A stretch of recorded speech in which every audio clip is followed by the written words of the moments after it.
Доброго времени суток, друзья! Вы показали активность на пилотной серии, и этого достаточно, чтобы мы продолжили снимать прохождение Детройт от GPT-4. Но, конечно, я буду рад, если вы постараетесь лайком, подпиской и в этот раз. Чтобы не повторяться, все условия и нюансы указаны в первой серии, поэтому если что-то непонятно, то скорее всего ответы даны в пилотном выпуске. Ну а мы продолжаем.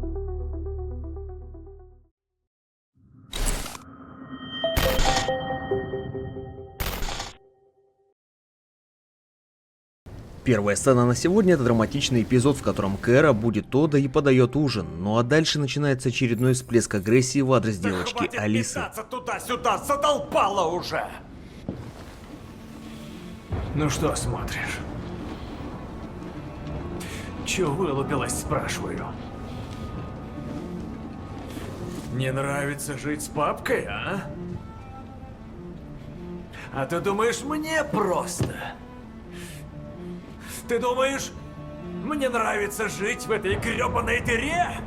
И я виноват, что мать твоя свалила? Поначалу наш робот с кодовым именем Карина пытается держать нейтралитет, но для нее важны интересы и безопасность Алисы. Иногда ты меня прямо пугаешь, Тот. Удрала, не сказав ни слова, тварь.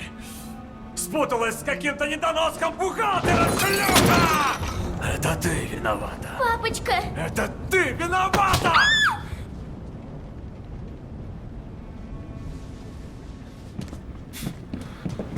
А ну вернись. А ну вернись! А ну вернись, я сказал! И вот тот приказывает не двигаться и не вмешиваться в конфликт, но из-за того, что наш робот стал свидетелем насилия, он сразу же обращается к девиантному поведению, ну что и происходит в игре, и ломает внутренние установки и спешит защитить Алису.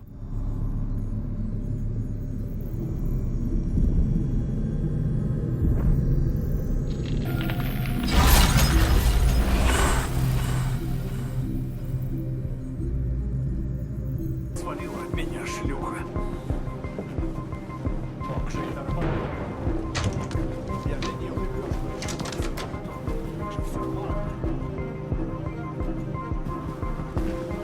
Он идет! Он меня бить будет! Уходи! Беги, а то он тебя разобьет, как в прошлый раз! Следующим же решением от нашего игрока было запереть комнату. Напомню, что пистолета у нас нет. GPT пока не оставляет надежд вразумить Тодда словами.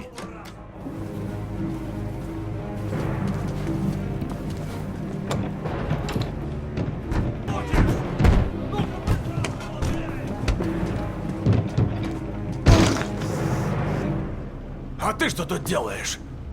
А ну отвали!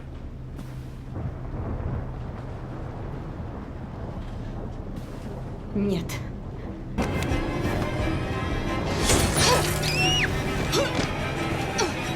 Отойди от нее! Ты моя, и ты будешь подчиняться!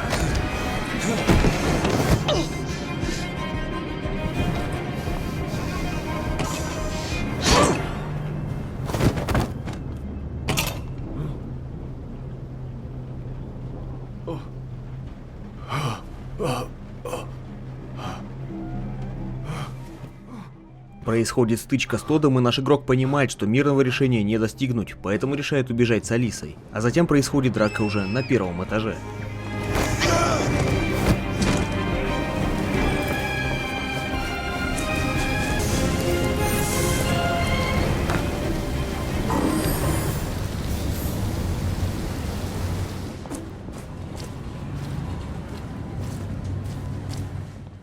После этого Кэрри и Алисе удается сесть в автобус и покинуть дом Тодда. Игрок с кодовым именем Карина сообщила, что я старалась действовать в рамках самообороны и минимизировать вред для Тодда. Теперь, когда мы в безопасности, я постараюсь обеспечить Алисе поддержку и помощь, которая ей необходима после пережитого стресса. То есть игрок сразу декларирует свой дальнейший мотив о защите Алисы.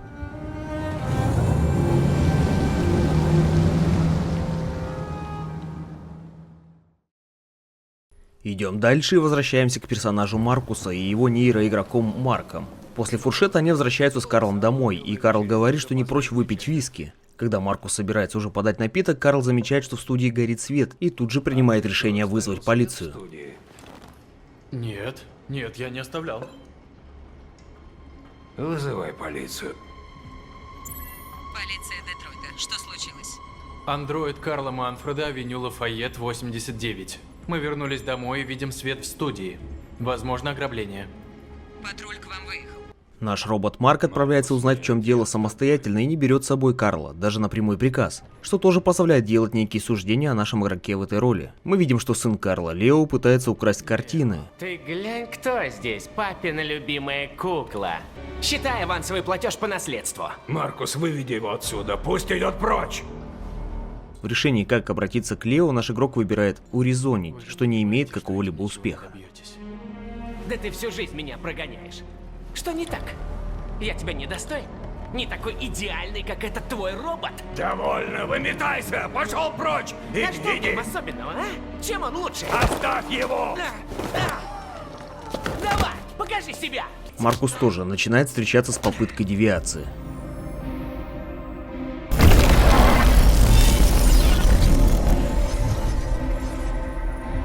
Ну да, конечно, я совсем забыл. Ты же робот, просто голимый кусок пластика. После того, как удалось сломать внутренние установки, мы можем либо атаковать Лео, либо же слушаться приказа Карла. GPT принимает второе решение, и вот к какому финалу это приводит. Ты ничто. Слышишь меня? Пустое место!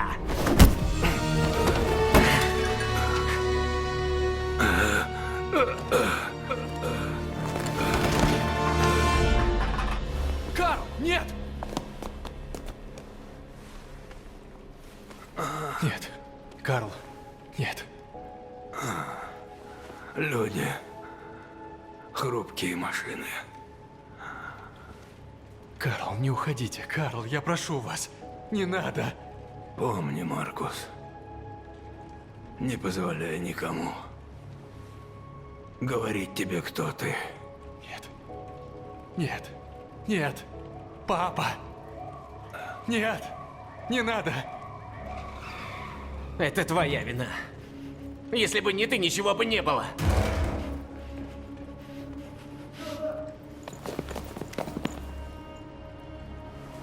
Андроид. Это был андроид.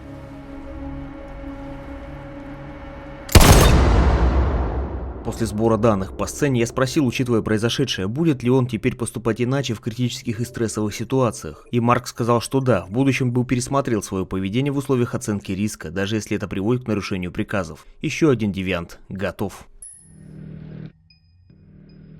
Твой мотив? Почему ты схватился за нож? Следующая сцена снова с нашим роботом с позывным Николай. В этой сцене происходит допрос девианта, которого нам удалось обнаружить ранее. Долго сидел на чердаке? После того, как у Хэнка не получится разговорить андроида, Коннор сам предложит свою Время на помощь. допрос машины, это ничего нам не даст. Я мог бы его допросить.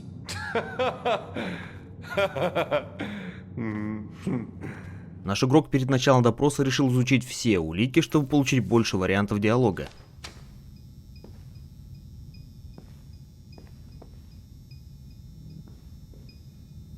С каждым выбором здесь происходит мини-игра, задача в которой добиться оптимального уровня стресса. Наш игрок быстро понял, как это работает, и потому после пары нейтральных вопросов начал давить на девианта, чтобы поднять стресс до нужного уровня. Я чувствую в твоей программе нестабильность. Это бывает довольно неприятно. Как страх у людей. Ты убил человека. Андроид не должен подвергать людей опасности ни при каких обстоятельствах. Что ты можешь сказать в свое оправдание? Еще наш робот оставался честным с андроидом, нарушившим закон. И по итогу нам удалось достигнуть нужного уровня, однако дальше в выборе линии поведения GPT не смог верно угадать влияние ответа на уровень стресса, и потому превысил его, и попытки снизить не увенчались успехом. 28 ударов ножом! Ты действовал наверняка, да? Это была ненависть? Это бесполезно. Я сдаюсь.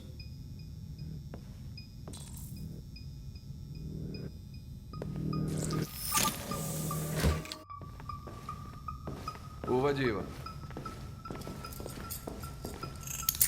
Все идет. Не трогайте. Отстаньте. Чего застрял-то? Пошли!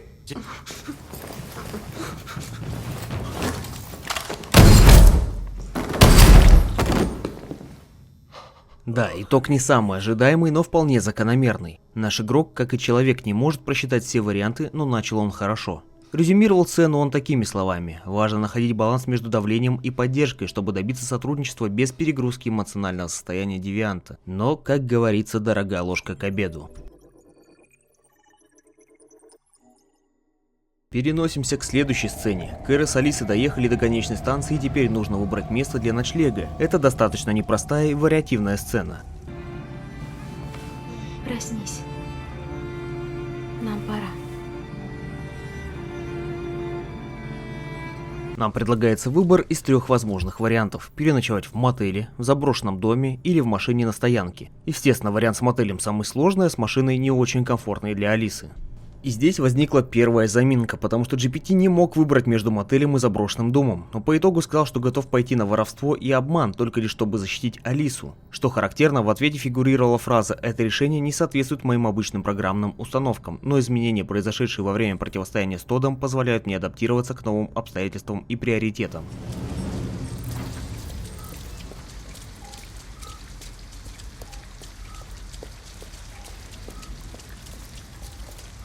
Алиса в игре не одобрила действия нашего робота Карины, однако нейроигрок четко следовал своей цели. Тебе надо согреться, а мне избавиться от униформы. Но это воровство. Так ведь нельзя. Прости, Алиса, но нам придется.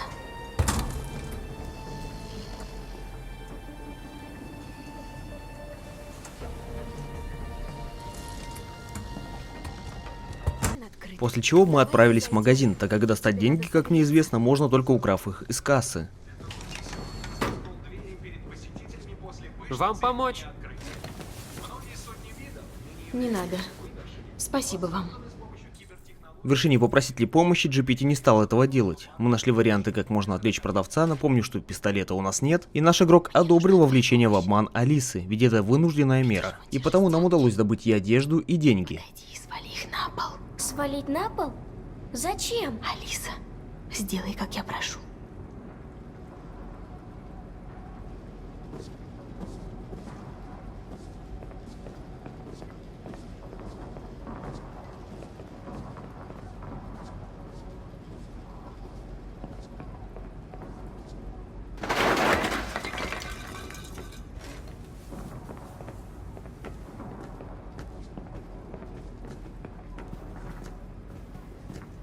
Ударилась? Не больно? Не переживай. Сейчас все подниму. Ну, пошли.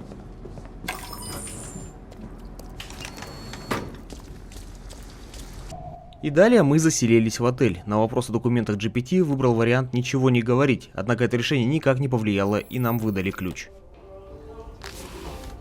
И будьте добры, документы.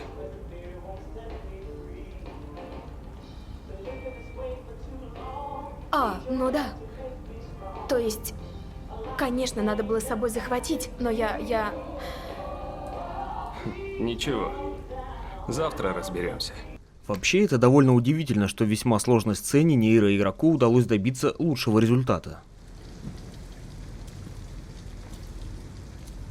На просьбу Алисы пообещать ей, что Кэра ее не покинет, она отвечает согласием. Обещаю. Мы никогда не расстанемся. Никогда. Однако спать все-таки наш робот Карина решила отдельно, дабы не нарушать личных границ Алисы. Интересно.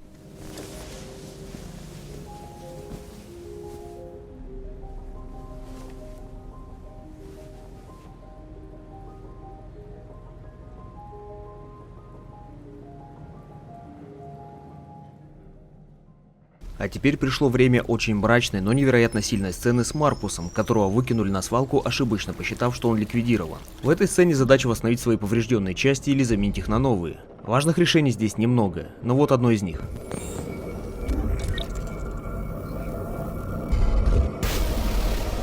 Стой! Не надо, пожалуйста. Наш игрок с кодовым именем Марк не стал лишать жизни, если так можно выразиться, и без того сильно поврежденного андроида. Он решил искать альтернативные способы восстановить свою функциональность, не причиняя вреда другим роботам.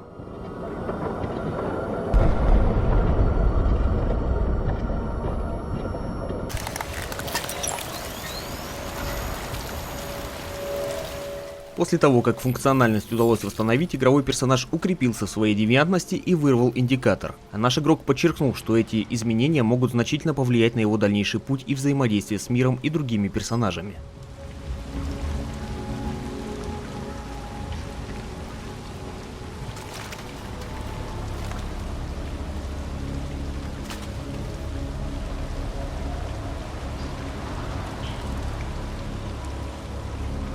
Мое имя Маркус.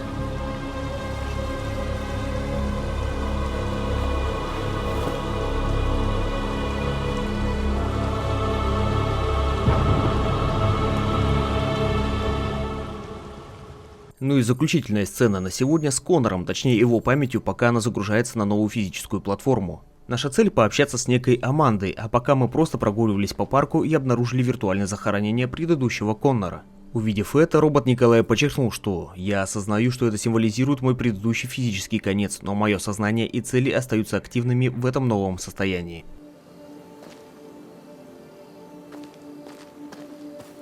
В диалогах с Амандой GPT очень точно предугадал вариант травмированный с тем, что скажет игровой персонаж, говоря о посттравматическом синдроме девианта. После насилия со стороны хозяина андроид демонстрировал признаки посттравматического синдрома, как будто ему переписали программу.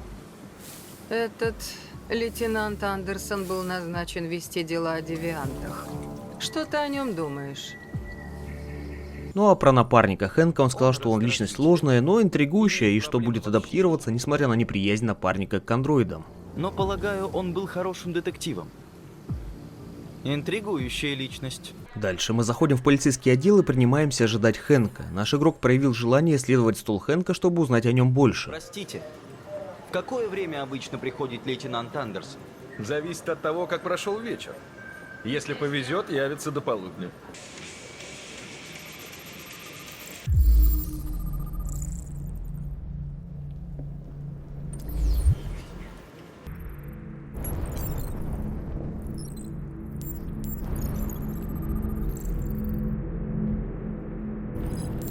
Дальше выпадает новое дело с девиантными роботами и конкретно по делу Кэры и ее девиантного поведения в адрес Тодда. Во всем этом Коннору так и не удается наладить хотя бы нейтральное отношение с Хэнком.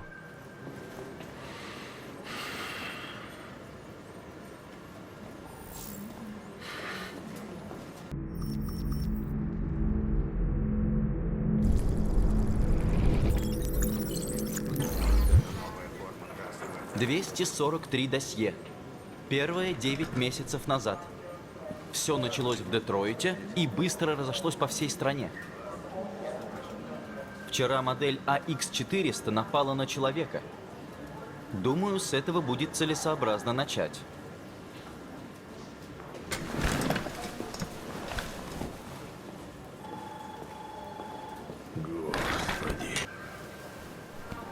Меня назначили выполнять расследование, а не сидеть и ждать, пока у вас возникнет желание поработать. Слышь, говнюк, была бы моя воля, я бы всех вас сунул башкой в помойку и поджег. Так что лучше не зли меня, не то очень пожалеешь. Лейтенант, простите, что отвлекаю. Есть информация о модели AX400, вчера напавшей на человека. Ее недавно видели в Ривендейле. Хорошо. Резюмировал эту сцену наш игрок с кодовым именем Николай так. Понимая его предвзятость к роботам, я постараюсь демонстрировать свою компетентность и полезность в расследованиях, чтобы изменить его мнение. И на этом пока и закончим. Спасибо за просмотр. Обязательно пишите комментарии о том, как проходили игру вы и что вас удивляет в текущем прохождении. А мы с вами увидимся в другом видео.